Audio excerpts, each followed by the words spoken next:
و نصلی علی رسولہ الکریم اما بعد فاعوذ باللہ من الشیطان الرجیم بسم اللہ الرحمن الرحیم۔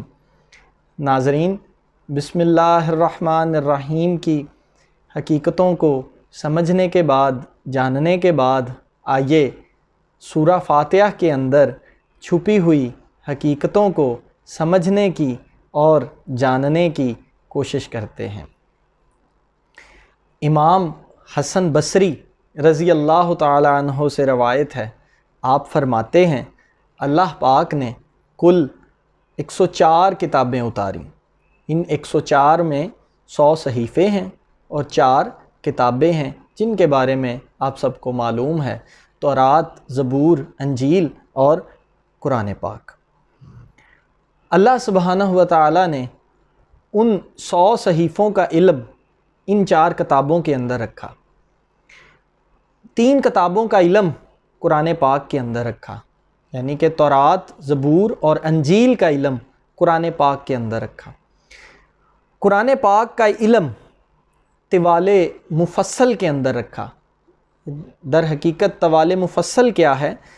طوال مفصل سورہ حجرات سے لے کر سورہ بروج تک کی آیات ہیں، اور طوال مفصل کا علم سورہ فاتحہ میں رکھا، اور سورہ فاتحہ کا علم بسم اللہ الرحمن الرحیم کے اندر رکھا۔ تو ناظرین، بسم اللہ الرحمن الرحیم کی حقیقتوں سے ہم پہلے ہی واقف ہو چکے ہیں، تو آئیے اب سورہ فاتحہ کی حقیقتوں کو جاننے کی کوشش کرتے ہیں۔ ارشاد باری تعالیٰ ہے سورۃ الحجر آیت نمبر 87، اور بے شک ہم نے آپ کو بار بار دہرائی جانے والی 7 آیتیں اور بڑی عظمت والا قرآن عطا فرمایا۔ ناظرین، سورہ فاتحہ کو سب سے پہلے کچھ احادیث مبارکہ کی روشنی میں اس کی اہمیت کو اجاگر کرنے کی کوشش کرتے ہیں۔ جیسا کہ سب سے پہلے صحیح بخاری کی حدیث ہے 4704، رسول اللہ صلی اللہ علیہ وآلہ وسلم نے ارشاد فرمایا، ام القرآن یعنی سورہ فاتحہ ہی 7 مثانی ہے۔ 7 مثانی سے مراد بار بار دہرائی جانے والی 7 آیتیں اور قرآن عظیم ہے۔ اس کے بعد صحیح مسلم کی حدیث 1877، حضرت ابن عباس رضی اللہ تعالی عنہ فرماتے ہیں کہ ہمارے درمیان حضرت جبرائیل علیہ السلام نبی پاک صلی اللہ علیہ وآلہ وسلم کے پاس بیٹھے ہوئے تھے۔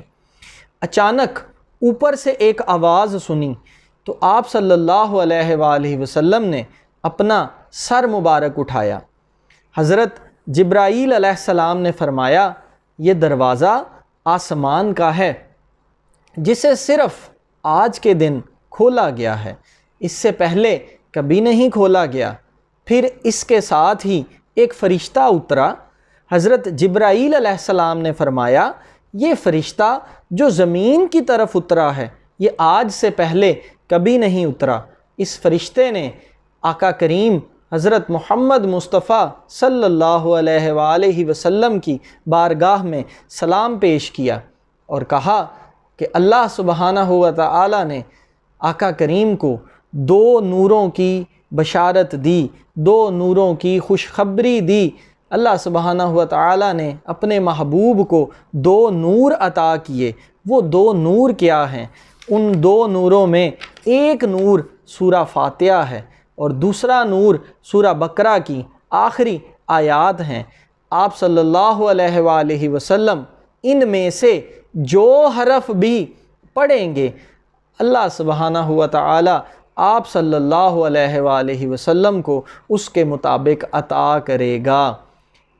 ناظرین، یہ صحیح مسلم کی حدیث ہے 1877۔ اس حدیث مبارکہ سے آپ سورہ فاتحہ کی اہمیت کو سمجھ سکتے ہیں۔ ایک اور حدیث مبارکہ آپ کے سامنے پیش کرتا ہوں، سنن ترمذی کی حدیث ہے 3125۔ ابن ابی کعب کہتے ہیں کہ نبی اکرم صلی اللہ علیہ وآلہ وسلم نے فرمایا، اللہ تعالیٰ نے تورات میں اور نہ ہی انجیل میں سورہ فاتحہ جیسی کوئی صورت نازل فرمائی۔ اور یہ جو 7 آیتیں ہیں اور ہر رکعت میں پڑھی جانے والی ہیں، بار بار دہرائی جانے والی ہیں، اللہ تعالیٰ فرماتا ہے یہ میرے اور میرے بندے کے درمیان تقسیم ہیں، اور میرے بندے کے لیے وہ سب کچھ ہے جو وہ مانگے۔ ایک اور حدیث مبارکہ سورہ فاتحہ کی روشنی میں سنن ابو داؤد 821 حدیث ہے، حضرت ابو ہریرہ رضی اللہ تعالیٰ عنہ کہتے ہیں رسول اللہ صلی اللہ علیہ وآلہ وسلم نے فرمایا، جو شخص نماز پڑھے اور اس میں سورہ فاتحہ نہ پڑھے تو ایسی نماز ناقص ہے، ناقص ہے، ناقص ہے، بالکل بھی کامل نہیں۔ میں نے کہا اے ابو ہریرہ، میں بعض اوقات امام کے پیچھے ہوتا ہوں تو انہوں نے میری کلائی دبائی اور کہا اے فارسی، اسے اپنے نفس میں پڑھا کرو۔ بلا شبہ میں نے رسول اللہ صلی اللہ علیہ وآلہ وسلم سے سنا ہے، آپ کہتے ہیں اللہ عز و جل فرماتا ہے میں نے نماز کو اپنے اور اپنے بندے کے درمیان آدھے آدھے حصے میں تقسیم کر دیا ہے، نصف میرے لیے ہے اور نصف میرے بندے کے لیے ہے، اور میرے بندے کے لیے وہ سب کچھ ہے جو اس نے مانگا۔ رسول اللہ صلی اللہ علیہ وآلہ وسلم نے فرمایا پڑھا کرو۔ بندہ کہتا ہے الحمدللہ رب العالمین، اللہ عز و جل فرماتا ہے میرے بندے نے میری تعریف کی۔ اس کا مطلب جب بندہ الحمدللہ رب العالمین کہتا ہے تو اللہ عز و جل بہت خوش ہوتا ہے۔ اللہ عز و جل فرماتا ہے میرے بندے نے میری تعریف کی۔ بندہ کہتا ہے الرحمن الرحیم، اللہ عز و جل فرماتا ہے میرے بندے نے میری ثنا کی۔ بندہ کہتا ہے مالکی یوم الدین، اللہ عز و جل فرماتا ہے میرے بندے نے میری بزرگی بیان کی۔ بندہ کہتا ہے ایاک نعبد و ایاک نستعین، اللہ فرماتا ہے یہ میرے اور میرے بندے کے مابین وہ سب جو کچھ بھی ہے جو اس نے مانگا۔ بندہ کہتا ہے اہدنا الصراط المستقیم صراط الذین انعمت علیہم غیر المغضوب علیہم ولا الضالین آمین۔ اللہ عز و جل فرماتا ہے یہ سب میرے بندے کے لیے ہے اور میرے بندے کے لیے وہ سب کچھ ہے جو اس نے مانگا ہے۔ تو ناظرین، اس نشست کے اندر میں نے کچھ احادیث مبارکہ کی روشنی سے سورہ فاتحہ کی اہمیت کو اجاگر کرنے کی کوشش کی ہے۔ اللہ سبحانہ و تعالیٰ سے دعا ہے کہ اللہ سبحانہ و تعالیٰ ہمیں ان چیزوں کو سمجھنے کی توفیق عطا فرمائے، آمین۔